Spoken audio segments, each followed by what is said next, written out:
Another thing that I think sellers don't think about is what is it going to take? What are some of the, like the CO, for instance?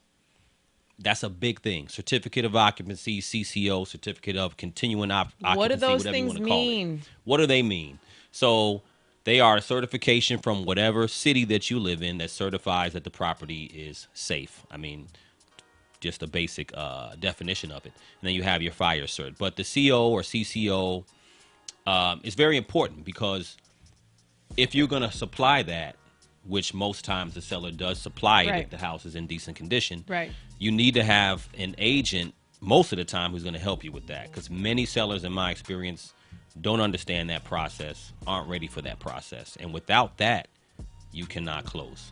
And things in the city changes, they change pretty frequently, right? Right. So what might have been the case, 3 years ago when you purchased the house, you may not have been responsible for the certificate of occupancy. Maybe it was the seller that was responsible for Yep. it.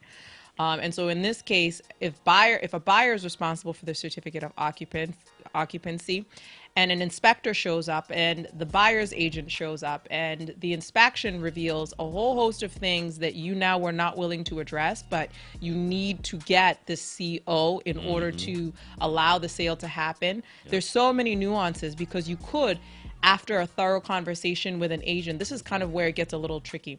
If after a thorough conversation with an agent, I do a walkthrough, there's certain things that I know the city's going to flag. Yep. And if you've told me you're not fixing anything, Yep. then I have to structure the listing in a way where people know up front the seller's not going to fix everything. And I might even suggest that you make it an as-is sale. That Right. might be my suggestion. Exactly.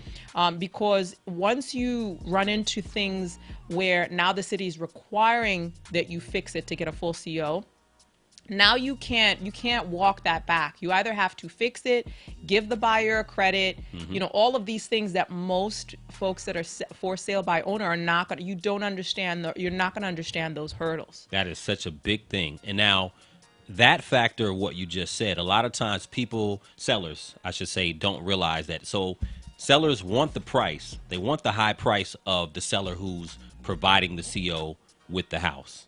However, they don't want to actually take responsibility for it. So If you don't believe that there's value in having the kind of guidance that a real estate professional can provide you, right? Right. So ultimately, you really have to you have to come to an understanding that most people believe that this is probably the only industry where everyone thinks that they're a real estate guru.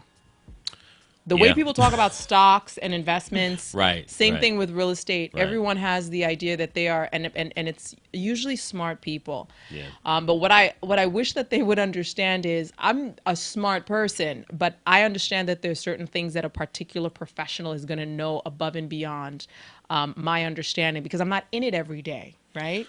You go ahead. well, I just wanted to say there. Now, so let's give the sellers benefit of the doubt. So, or let's look at it devil's advocate.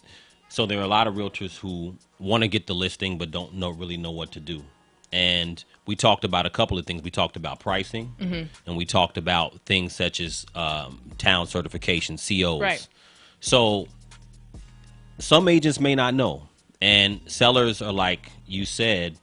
Sellers are like, okay, why should I hire a realtor? You just want the commission, Right. You know what I'm saying? Right. So just think about the fact that yes, some sellers they don't know, and realtors they run across may No, not but know that's anything. the one thing that people feel like they know, but they don't know. And the reason Meaning you the don't, sellers. the sellers, and the Right. reason you don't know is because most of us buy and sell real estate only a handful of times in our lifetimes.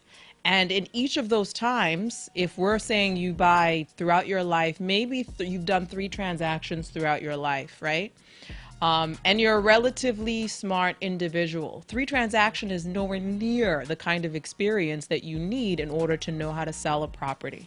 No, that's a fact. That's a fact. But you may have you may have a realtor who doesn't have any transactions either. This So, is true. Or they have transactions and they do it in a very linear way. Yeah.